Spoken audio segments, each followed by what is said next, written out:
Good evening friends, welcome to my channel inspire English planet. मैं शीनम रहेजा आपका स्वागत करती हूं अपने चैनल पर।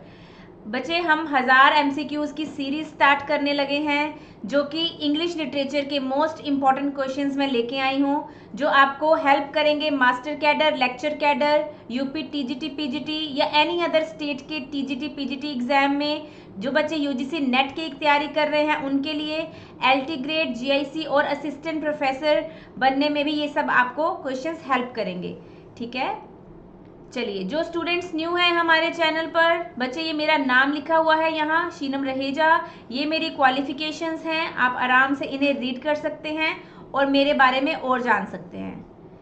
बच्चे, हम other media, social media handle पर भी अवेलेबल हैं। इंस्टाग्राम पर है रहेजा शीनम के नाम से और टेलीग्राम पर है हम इंग्लिश विद शीनम मैम के नाम से। ये हमारा ओपन चैनल है। आप लोगों को अगर ये बैचेस अच्छे लग रहे हैं, वीडियोस अच्छी लग रही हैं, तो आप इस टेलीग्राम पर हमें ज्वाइन कर सकते हैं। ठीक है, चलिए, आज की क्लास का राजे फर्स्ट क्वेश्चन है। क्वेश्चन नंबरिंग नीचे दी गई है। फर्स्ट क्वेश्चन है, हिस्ट्री में से निकाला गया है ये क्वेश्चन।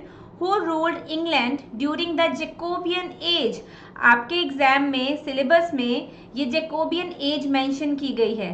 ठीक है, जैकोबियन एज मेंशन की होती है, उसमें बताना है कि किसने रूल किया था उस टाइम पर इंग्लैंड में। Options are Queen Elizabeth, James 1, James 2 और चार्ल्स 1। जी, जैकोबियन से आप ध्यान रखेंगे, ये जैकोबाइट टाइम था, जैकोबियंस का टाइम था। ठीक है, और किंग जैकब कौन थे? जेम्स 1। कौन थे? जेम्स 1। ठीक है, ये चीज आप अपनी डायरी में नोट कर लो।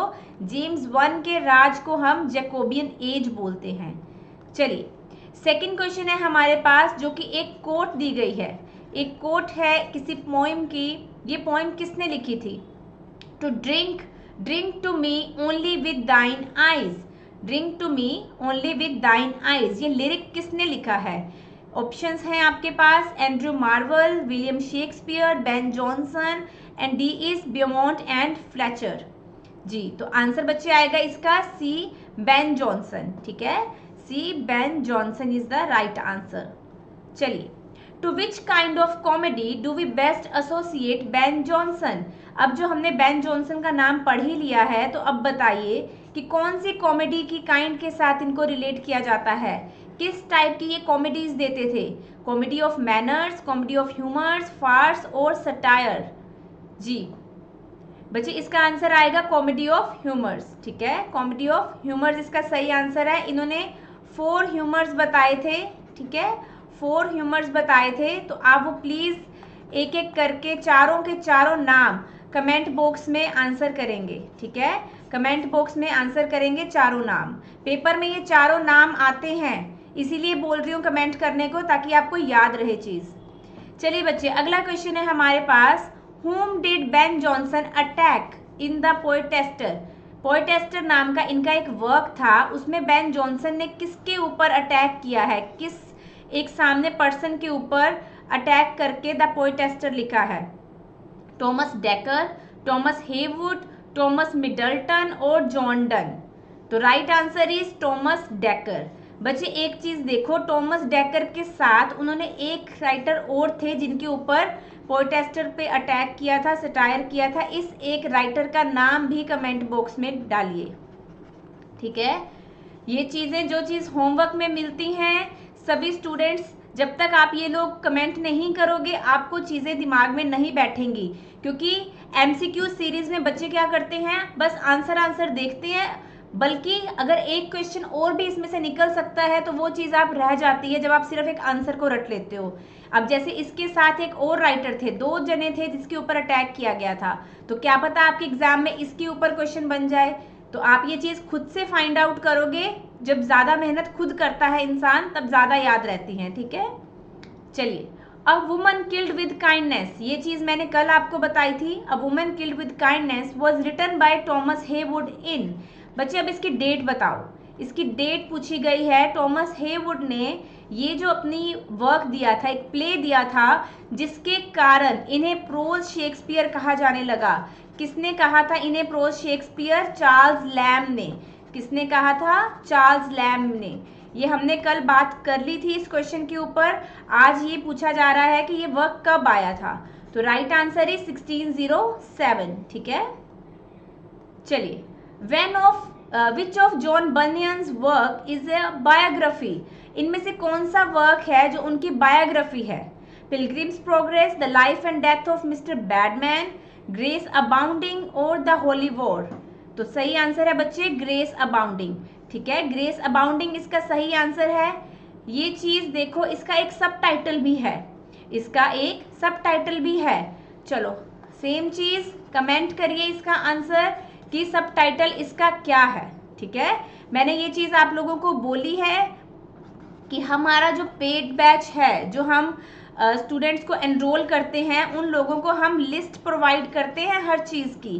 ठीक है, लिस्ट प्रोवाइड होगी। जैसे जैसे आप ब्रिटिश की हिस्ट्री स्टार्ट करेंगे, उसमें जैसे जैसे एज कंप्लीट होती जाएगी, आपको हर चीज़ की लिस्ट मिलेगी, चाहे वो ऑटोबायोग्राफीज हों, चाहे वो एलिजीज हों, ड्रामेटिक मोनोलॉग्स हों, या फिर हम सबटाइटल्स कर रहे हैं, चाहे वो ट्रिलोजीज हैं, टेट्रालॉजीज हैं, कोई राइटर कब जिसकी डेथ हुई तो रीज़न ऑफ डेथ क्या था, बर्थ हुआ तो वो अगर फेमस प्लेस था बर्थ का तो वो प्लेस ऑफ बर्थ क्या है। ठीक है, इस चीज़ की आप लोगों को लिस्ट मिलेगी। बच्चे कई बार क्या होता है, कंफ्यूजन होती है टाइटल्स में। टाइटल भी बड़े कंफ्यूजिंग होते हैं क्योंकि किसी एक राइटर ने दूसरे वर्क में से, दूसरे के किसी वर्क में से या किसी की पोइम में से अपनी बुक का टाइटल रखा होता है। ठीक है, बहुत बार जैसे एंड्रयू मार्वल है, एंड्रयू मार्वल आपने नाम सुना होगा, बहुत से लोगों ने जो अभी टीचर्स भी बन चुके हैं, ऑलरेडी स्कूल में काम कर रहे हैं, उन्होंने अपनी क्लासेस में पढ़ाया होगा टू हिज कोई मिस्ट्रेस। ठीक है, ये एक ऐसी पोइम है जिसमें से ना जाने कितने ही नॉवेल्स और कितने ही प्लेज के टाइटल्स निकाले गए हैं इस इकलौती पोइम में से। ठीक है, और बहुत सी इस पोइम में से बहुत सी ऐसी कोट्स हैं, बहुत सी ऐसी कोट्स हैं जो अदर राइटर्स ने अपने वर्क्स में यूज़ की गई हैं।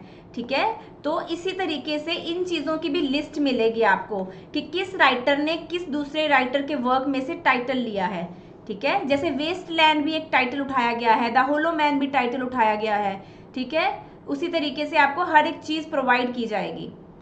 चलिए, Milton's Comus is written in the form of. तो बच्चे जब किसी चीज़ का यॉनर पूछा जाता है उस पर भी क्वेश्चंस बनते हैं। किसी चीज़ को क्या राइटिंग स्टाइल दिया गया था, किस मतलब मीटर में लिखी गई थी। ठीक है, अगर वो पोइम है तो, अगर वो ड्रामा है तो किस टाइप का ड्रामा है। तो इसमें भी फॉर्म पूछी गई है कि कोमू क्या था, क्या ये सोनेट थी, एपिक था, मास्क था या एक ड्रामा था। जिसको आंसर पता है करिए आंसर, तब तक मैं बता देती हूँ, ये मास्क है एक। ठीक है, मिल्टन ने मास्क लिखा था कोमल नाम का। ठीक है, हम मिल्टन बहुत अच्छे से करेंगे बेटा, बहुत अच्छे से, मतलब इतना कोई अच्छे से यूजीसी वाला पर्सन भी नहीं करता होगा जितने अच्छे से मैं आपको मिल्टन करवाऊंगी। चाहे वो मिल्टन है, चाहे वो जॉन डन है, टीएस एलियट हैं, क्रिस्टोफर मार्लो हैं, शेक्सपियर हैं, PB Shelley, John Keats, Elizabeth Barrett Browning, कितने ही राइटर्स हैं, जीबी शॉ, ठीक है, जोसेफ कॉनराड, हेनरी फील्डिंग, बहुत से राइटर्स हैं आपके सिलेबस में जो हम इन डेप्थ स्टडी करेंगे इनकी। ठीक है, कोई भी क्वेश्चन ऐसा नहीं होगा जो आपको नहीं आता होगा। Which of the following is in epic form. अब देखो यहाँ पर पीछे पूछ लिया कि ये एक वर्क दिया है, इसकी फॉर्म बताओ। अब पूछ लिया कि यहाँ पर दिए हुए हैं नाम, अब इनमें से एपिक फॉर्म कौन सी है। फॉर्म बता दी अपने आप में कि एपिक है, पर एपिक फॉर्म में से राइट वर्क कौन सा है। तो ये चारों वर्क ही पहले तो बताओ किसके हैं, किसके हैं ये चारों वर्क्स। पहले ये चीज़ आप मेरे को कमेंट में बताओ। ठीक है, फिर मुझे ये बताओ कि इसका आंसर क्या बनेगा। इसका आंसर है बच्चे पैराडाइज लोस्ट, ये मैं आपको बता दे रही हूँ, आप इसकी डेट बता देना नीचे कमेंट में। बाकी ये चारों वर्क्स किसके हैं, बहुत ईजी आंसर है, या बड़े आसानी से बता सकते हैं। ठीक है, Lycidas is an elegy on the death of. Lycidas, Milton ने एलिजी लिखी थी, मिल्टन ने एलिजी लिखी थी किसकी याद में, किसकी याद में लिखी थी, एडवर्ड किंग। ठीक है, एडवर्ड किंग की याद में लिखी थी, मिल्टन ने लिखी थी। तो आंसर मिल्टन नहीं है, आंसर एडवर्ड किंग है। कुछ बच्चे हैं लाइसिडस पढ़ते हैं फटाफट मिल्टन टिक कर देते हैं, रीड भी नहीं करते कि किसकी डेथ पर लिखा गया है, ये चीज़ पूछी है, ना कि ये पूछा गया कि लाइसिडस किसने लिखा है। तो हमेशा सेंटेंस को अच्छे से पढ़ो। अगर आपको एग्जाम आता है तो भी आपके पास इतना टाइम होता है कि आप एक एक सेंटेंस को 4-4 बार अच्छे से रीड कर सकते हो कि नोट तो नहीं लिखा हुआ, एक्सेप्ट तो नहीं लिखा हुआ, ठीक है, ये चीज़ तो नहीं लिखी हुई, ओड वन आउट निकालो, ये तो नहीं लिखा हुआ। तो ये चीज़ें ध्यान देने वाली होती है। कुछ बच्चे सिर्फ नाम पढ़ते हैं और टिक मार आते हैं, ठीक है। तो ऐसी सिली मिस्टेक से हमने बचना है, इसीलिए ही एमसीक्यूज की सीरीज आपको करवाई जा रही है। इसमें हम टोटल अपनी सीरीज में 1000 लिटरेचर के क्वेश्चंस करेंगे हर रोज। मतलब इसी तरीके से लेक्चर्स आपको रिकॉर्डेड क्लासेस में मिलते रहेंगे। आप ये रिवाइज करते रहो और अपनी तैयारी अच्छे से करते रहो। चलिए, एलेग्रो मीन्स, ये मिल्टन का बहुत ही प्यारा वर्क है, मिल्टन की एक पोइम है ये। इसको हम मतलब सिस्टर्स पोइम भी बोलते हैं। ओक्टा सिलेबिक में लिखी गई है ये, ओक्टा SY सिलेबिक, ठीक है। इनको सिस्टर पोइम्स भी बोलते हैं। 2 पोइम्स एक साथ आई थी। कौन कौन सी 2 आई थी? एलेग्रो एंड पेंसेरोसो, ये 2 नाम है यहाँ पर। ये 2 पोइम सिस्टर पोइम्स हैं। इस वाले का आंसर पैराडाइज लोस्ट है। मैं यहाँ ये बता रही हूँ कि 2 पोइम इकट्ठी आई थी, ठीक है। तो यहाँ पर है जो एलेग्रो आई थी उसका क्या मीनिंग है, ये वर्ड है जो, इसका क्या मीनिंग है? तो इसका मीनिंग है बच्चे द जॉयस मैन, खुशनुमा इंसान, द हैप्पी मैन, ठीक है। मोस्टली पेपर में हैप्पी मैन ही लिखा आता है, तो जॉयस भी लिखा आ सकता है, तो जॉयस मैन है इसका आंसर, ठीक है। Paradise Lost is written in, किस में लिखा गया था पैराडाइज लोस्ट? बताइए। अभी तो ये बात करी थी ना कि ये तो एक एपिक है, ये हमें पता लग गया, बट अभी इसका मीटर पूछा गया है। तो इसका क्या मीटर है बच्चे? ब्लैंक वर्स, ठीक है। इसका ब्लैंक वर्स मीटर है। बच्चे एक चीज मैं आपको कमेंट बॉक्स में करने को एक और होमवर्क दे रही हूँ। Blank verse was introduce by, पहली बार ब्लैंक वर्स किसने दिया था? कौन लेके आया था ब्लैंक वर्स इंग्लिश में? प्लस इसको पॉपुलराइज्ड किसने किया? दोनों बातें आप कमेंट बॉक्स में करेंगे, ठीक है। आपके साथ साथ रिवीजन चलेगी। जो बच्चे मेरे साथ फर्स्ट हमारा जो बैच है मास्टर कैडर का, उसमें जो स्टडी कर चुके हैं उन बच्चों को ये चीज़ आती है। साथ साथ उन स्टूडेंट्स का टेस्ट हो रहा है, और जो स्टूडेंट्स हमारे साथ न्यू जुड़े हैं वो प्लीज़ ये चीज़ें डायरी में नोट डाउन करते रहो, ठीक है। When was the English throne restored to Charles II? आपके सिलेबस में मास्टर कैडर के जो स्टूडेंट्स हैं उनके सिलेबस में साफ साफ मेंशन किया गया है कि रेस्टोरेशन एज की हिस्ट्री में से क्वेश्चन आएंगे। तो ये रेस्टोरेशन चार्ल्स II के साथ आया था, और कब आया था बच्चे? ये 1660 में, ठीक है, 1660 में आया था। चलिए, When was Dryden made poet laureate? Dryden को पोएट लॉरिएट की उपाधि कब मिली थी? 1668 में, ठीक है, 1668 में मिली थी। चलिए, हु रोट, ये बच्चे ये बहुत ही इंपॉर्टेंट क्वेश्चन है। Who wrote a short view of the profaneness and immorality of English stage? इसका मतलब है कि किसी ने एक ना पैम्फलेट लिखा था, किसी ने एक पैम्फलेट लिखा था, उस राइटर का नाम पूछा गया है, ये एक पैम्फलेट है। उसने ये पैम्फलेट दिया था कि जितने भी आजकल स्टेज प्लेज हो रहे हैं, ड्रामास लिखे जा रहे हैं, उसमें वल्गैरिटी शो होने लगी है, ठीक है। तो उस प्रोफेननेस को, उस इमोरलिटी को, ठीक है, उसके ऊपर किसी ने सटायर कसते हुए एक पैम्फलेट जारी किया था। उस राइटर का नाम पूछा गया है, उसका नाम है बच्चे जेरेमी कोलियर, ठीक है, Jeremy Collier. In which literary work do we find the character Zimri? जिमरी नाम का कैरेक्टर किस में था? एब्सलम एंड अकीटोफेल में, ठीक है। ये किसका वर्क है? ये प्लीज आप लोग कमेंट में बताएंगे। ये एब्सलम एंड अकीटोफेल ये किसका वर्क है? चलिए, match the following play rights and there works. बच्चे मैच कॉलम भी आपके एग्जाम में आता है, तो मैं भी ये क्वेश्चन आपके लिए लेके आई हूँ ताकि आपकी रिवीजन उसी तरीके से हो जैसे क्वेश्चंस आप एग्जाम में एक्सपेक्ट करते हो।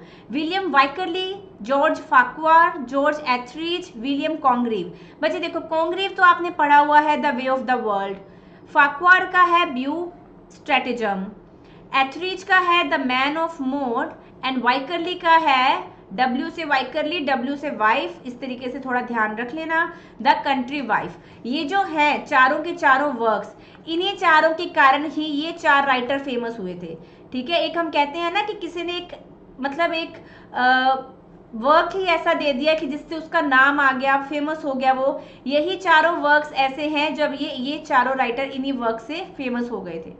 चलिए, which was Dryden's first play. मैं हमेशा बोलती हूँ किसी भी वर्क का, किसी भी प्ले राइट का या किसी भी ऑथर का पहला वर्क, उसका आखिरी वर्क और एनी वर्क जिसपे उसको अवार्ड मिला है वो हमेशा एग्जाम में पूछा जाता है।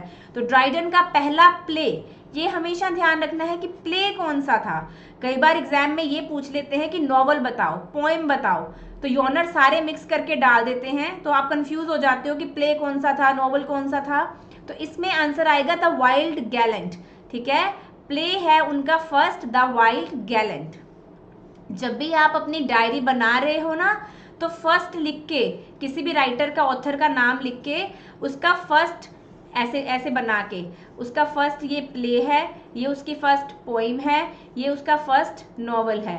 ठीक है, इस तरीके से बनाओगे आप, तो ऐसे नाम लिखते जाओगे। ये फर्स्ट है, ये फिर सेकंड है, ये फिर थर्ड है, ये लास्ट है, ये वो वाला है जिसमें अवार्ड मिला था, और ये अवार्ड कौन सा मिला था ये भी बताना है। इस तरीके से बच्चे अच्छे अच्छे नोट्स बनते हैं। ठीक है, जो चीज़ फिर एग्जाम जब सामने आता है तो आपको रिवीजन करना इजी हो जाता है। जो स्टूडेंट्स हमारा पेड बैच लेंगे उनके नोट्स मैंने ही बनवाने हैं। ठीक है, जब हम अभी तक तो हम यूट्यूब पर स्टडी कर रहे थे, बस कुछ दिनों की बात है, कुछ 7-8 दिन लगा लो आप, 7-8 दिन की ही बात है। मोस्ट प्रोबेबली 20 जुलाई या फिर 22 जुलाई तक। ठीक है, इतना ही मैं टाइम लूँगी आप लोगों से। 20 या 22 तक हमारी ऐप आ जाएगी। ऐप पर हम प्रॉपर लाइव क्लास में मैं आपको नोट्स बनवाऊँगी। ठीक है, आप लोगों को नोट्स बनवाऊँगी। जितने भी मेरे पास मटेरियल मैंने इकट्ठा किया है, मेरी जितनी पूंजी मैंने इकट्ठा की है, सारे एमसीक्यूज, किसी भी राइटर की डिटेल, किस राइटर पे किस तरीके से क्वेश्चंस बनते हैं, हर एक चीज़ आपको उसमें नोट डाउन करवाऊंगी। कुछ ऐसी चीज़ें होती हैं जिन पे पीपीटीज नहीं बन पाती। देखो, कभी कोई मैं राइटर करवाती हूँ, मैं आपको उसकी बायोग्राफी पे पीपीटी देती हूँ ना, वो तो मिलती रहेंगी, बट कोई चीज़ें ऐसी होती हैं वो बिना पीपीटी के आपको लिख के करवानी ज़रूरी है। ठीक है, जैसे कि हिस्ट्री है, मान लो एलिजाबेथन एज शुरू करी है हमने, एलिजाबेथन एज की कितनी ऐसी चीज़ें हैं जो मुझे कंफर्टेबल है कि मैं आपको बुलेट पॉइंट बनवा के उसको लिखवाऊं, तो वो मैं लाइव क्लास में आपको लिखवाऊंगी। ठीक है, हमेशा हिस्ट्री में आपको खुद ऐसे राइट करवाऊंगी एक एक चीज़, और सिर्फ वही चीज़ें नोट करवाऊंगी जो बुलेट पॉइंट है, मतलब जिन पे क्वेश्चन आना है। हम फालतू की बातें नहीं करेंगे, फालतू की लाइंस नहीं पढ़ेंगे कि लाइक आपको बोरिंग लगे क्लास। हमेशा ही चीज़ बहुत ही इंटरेस्टिंग वे में चलेगी, हमेशा ही चीज़ मज़ेदार, और आपको लगेगा कि आपने एक हैप्पी जर्नी स्टार्ट की है हमें जॉब तक ले जाने के लिए। जो आप हमारे साथ एक सफ़र में बैठे हो, वो सफ़र हमने पूरा करना है। ठीक है, जॉब तक जाना है और बड़े ही खुशी खुशी जाना है। कभी भी हमारी कोई भी क्लास आपको बोरिंग फील नहीं होगी। ठीक है, ड्राइडन लॉस्ट हिज लॉरियटशिप, अभी अभी बताया, ड्राइडन को 1668 में लॉरियटशिप मिली है, फिर इन्होंने लॉरियटशिप खो भी दी। किसके कारण? शेडवेल को बना दिया था लॉरियट। तब कब खोई थी? 1688 में, 20 साल के बाद। 20 साल तक वो पोएट लॉरियट रहे, और फिर जैसे ही थॉमस शेडवेल आए 1688 में उनको पोएट की मतलब उपाधि सौंप दी गई। ठीक है, ये चीज बच्चे मैंने आपको करवाई हुई है, बहुत इजी है। One short sleep past we wake eternally and death shall be no more, death thou shalt die. ठीक है, अब अगर ये मैंने करवाया हुआ है, ये मेरे जो पेड स्टूडेंट्स हैं वो इस चीज़ का आंसर करेंगे कि ये कौन सा लिटरेरी डिवाइस है, ये कौन सी लिटरेरी टर्म है, डिवाइस कौन सा यूज हुआ है इसमें कि डेथ दाउ शैल डाई। ठीक है, अब मुझे ये बताओ, क्वेश्चन में पूछा गया है कि ये जो पोइम है, 3 लाइंस दी गई हैं, ये किसकी पोइम है, ये किसकी पोइम है बताइए। तो ये बच्चे आंसर है जॉन डन की। बस आप मुझे इसका लिटरेरी डिवाइस मेंशन करिए कमेंट बॉक्स में। चलिए, Religio Medici was written by, ये किसका वर्क है? रिलीजियो मेडिसी, रिलीजियो मेडिसी यानी कि रिलीजन ऑफ मेडिसिन। ठीक है, चलिए किसका है बच्चे? टॉमस ब्राउन का। ठीक है, थॉमस ब्राउन, ये हिस्ट्री में से क्वेश्चन है, ठीक है। Who called Donne and his followers the metaphysical poets? ये टर्म किसने दी थी metaphysical poets? मतलब जो हम आज इन्हें बोलते हैं कि ये कुछ लोग हैं जिनको metaphysical poets कहा जाता है, तो उनके लिए ये टर्म किसने दी थी?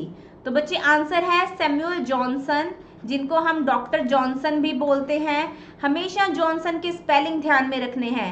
JH वाला जॉनसन है वो सैमुअल जॉनसन है, जो ओनली जॉनसन है वो बेन जॉनसन है, ठीक है। तो कभी भी कंफ्यूज नहीं होना, हमेशा JH वाला जॉनसन ध्यान रखना है कि वो डॉक्टर सैमुअल जॉनसन है वो। चलिए, but at my back I always here time winged chariot hurrying near. ये बहुत ही प्यारी लाइन्स हैं। ये कौन सी, मतलब ये इमॉर्टल लाइन्स हैं। हमेशा इस पोएम में इस लाइन के बारे में कवि बार बार बोल रहा है कि मेरे पीछे एक टाइम विंग, मेरे मतलब पीछे जो समय है वो चैरियट की तरह, विंग्ड चैरियट की तरह मेरे पास आ रहा है, कि मतलब हमारे हाथ से टाइम भाग रहा है। ये लाइन्स किसकी पोएम में से आई थी? Answer is to a poem mistress. ये पोएम थी बच्चे एंड्रू मार्वल की, एंड्रू मार्वल की। चलिए आगे है the subtitle of urn burial. बहुत बार बोल चुकी हूँ कि आप लोगों को लिस्ट मिलेगी सबटाइटल्स की, तो अर्न बरियल का सबटाइटल कौन सा है? The book of the dead, how to bury the dead, customs on death, या हाइड्रोटाफिया। तो आंसर है बच्चे हाइड्रोटाफिया अर्न बरियल। ये भी वर्क टॉमस ब्राउन का ही है। अभी जो पीछे वर्क दिया था रिलीजियो मेडिसी और टॉमस ब्राउन का था, तो अर्न बरियल हाइड्रोटाफिया भी वर्क किसका है? टॉमस ब्राउन का। चलिए, लिवाइथन वॉज रिटन बाय, लिवाइथन वर्क किसने दिया था? टॉमस होब ने। किसने दिया था? टॉमस होब ने। चलिए, लास्ट क्वेश्चन हमारे आगे है स्क्रीन में। The pilgrims progress bye John banyan is a what? क्या था ये? क्या था? मैंने आपको ये चीज लिटरेरी टर्म्स में करवाई थी कि एलेगरी क्या होता है। एलेगरी क्या होता है हम ये चीज डिटेल में कर चुके हैं। जो हमारे बैच 1 के स्टूडेंट्स हैं उन्होंने ये चीज डिटेल में की है कि एलेगरी क्या होता है, क्योंकि हम अपनी क्लास में सारी टर्म्स पहले डिटेल में करते हैं, देन उनका टेस्ट होता है। और टेस्ट भी कोई ऐसा वैसा टेस्ट नहीं होता है, फिलअप्स तक आते हैं टेस्ट में। MCQs तो आते ही हैं, फिलअप्स ज़्यादा मैं डालती हूँ ताकि आप लोग बिना ऑप्शन के ट्राई कर सको, ठीक है। तो एलेगरी मैंने बताई थी कि 2-3 तरह की एलेगरी होती है, political allegory, moral allegory, religious allegory, sustained allegory. तो ये पिलग्रिम प्रोग्रेस क्या है? एक रिलीजियस एलेगरी है, ठीक है। ये एक रिलीजियस एलेगरी है। चलिए, जो स्टूडेंट्स आज हमारी क्लास में न्यू प्रेजेंट हुए हैं प्लीज़ वो चैनल सब्सक्राइब करके जाएं, ताकि जैसे ही कोई न्यू वीडियो आए आप बेल आइकन प्रेस कर देना, आपको नोटिफिकेशन मिल जाए। क्लास कैसी लगी बच्चे? लाइक करना, शेयर करना अपने दोस्तों के साथ, ताकि वो भी हमारे चैनल के साथ जुड़ सकें। कमेंट में जितने मैंने अभी आंसर्स आपको पूछे हैं वो प्लीज़ कमेंट करें। व्हाट्सएप पर, टेलीग्राम पर, जितने भी ग्रुप्स में आप कनेक्टेड हो दूसरे स्टूडेंट्स के साथ, उन्हें भी हमारे चैनल के बारे में ज़रूर बताइएगा। तो आपके मार्क्स 25 में से कितने आए हैं वो प्लीज़ मुझे ये चीज़ भी मार्क करें कमेंट बॉक्स में कि आपने कितने मार्क्स आज की क्लास में अचीव किए हैं। आपका एक दिन ऐसा आएगा आप full out of full marks लोगे। जिस दिन आपकी ये कंसिस्टेंसी बैठ गई हमारी क्लास में, तो कोई नहीं रोक सकता आपको पेपर क्लियर करने से, ठीक है। जिस दिन आपकी ये कंसिस्टेंसी क्लास में बैठ गई, बच्चे क्लास में रेगुलर टेस्ट देने से ही आपकी तैयारी होती है फाइनल टेस्ट देने की। जो बच्चे सिर्फ पढ़ते रहते हैं कभी टेस्ट नहीं देते, उनको क्या होता है अचानक से जब एग्जाम आता है सामने, तब वहां पर वो सिली मिस्टेक करते हैं, और वही बच्चे होते हैं वो एक नंबर से छूटने वाले, है ना। वही बच्चे होते हैं जो कहते हैं कि मैम ये तो हमारा फर्स्ट अटेम्प्ट था, हम तो देखने गए थे पेपर आता कैसे है। तो बच्चे आप लोगों ने पेपर देखने नहीं जाना है, आपने पेपर क्लियर करने जाना है, चाहे वो इस बार आपका फर्स्ट है, चाहे वो इस बार आपका लास्ट है, चाहे आप 4 बार देने के बाद थक चुके हैं देने से, ठीक है। बट आप फिर भी एक बार हमारे बैच के साथ जुड़िए, फिर देखना कितनी हैप्पी जर्नी होगी, फिर देखना कैसे आपके फुल मार्क्स क्लास में भी आएंगे और आप टॉपर्स की लिस्ट में अपने मास्टर कैडर के एग्जाम में भी आओगे, ठीक है। तो आज की क्लास यहीं तक थी। आप ये चैनल हमारा ज्वाइन कर सकते हैं, यहाँ पर आपको लिंक्स अवेलेबल होते हैं जितने भी हम क्लासेस लगाते हैं यूट्यूब पर। और इनके बाद अगर आप बैच हमारा ज्वाइन करते हैं स्टूडेंट्स, बैच नंबर 2 की एडमिशन स्टार्ट हो गई है, इसमें आप एनरोल हो सकते हैं। ठीक है, आप मुझे फ़ोन करिए, यूट्यूब के होम पेज के ऊपर मेरा फ़ोन नंबर दिया गया है, मेरा नाम है शीनम रहेजा, आप मुझे फ़ोन करें। बैच की डिटेल्स आपको अलग से भी बता दी जाएंगी। ठीक है, आप बैच में अभी से एनरोल होंगे तो आप स्टार्टिंग से ही जर्नी में बैठेंगे। कुछ स्टूडेंट्स होते हैं बिल्कुल लास्ट में, नोटिफिकेशन आने के बाद उन्हें याद आता है कि क्लास लेनी है। ठीक है, तो वही बच्चे होते हैं जो लास्ट तक बस स्पीड पकड़ने की कोशिश में उनकी फिर कभी रिवीजन रह जाती है, तो फिर कभी कुछ ऐसे इम्पोर्टेंट चीज़ें हैं जिनकी उनकी प्रैक्टिस नहीं होती, और जब पेपर थोड़ा सा ही टफ आ जाए तो वो बच्चों का छूट जाता है। तो जो बच्चे पहले दिन से तैयारी करेंगे आखिर दिन तक, वही कामयाब होंगे। उन्हीं से ही मेरा भी नाम रोशन होगा, उन्हीं से ही उनके पेरेंट्स का नाम भी रोशन होगा। चलिए बच्चे, आज की क्लास यहीं तक थी। मैं आपसे अगली क्लास में मिलती हूँ, तब तक के लिए गुड नाइट और कीप स्टडिंग। Thank you.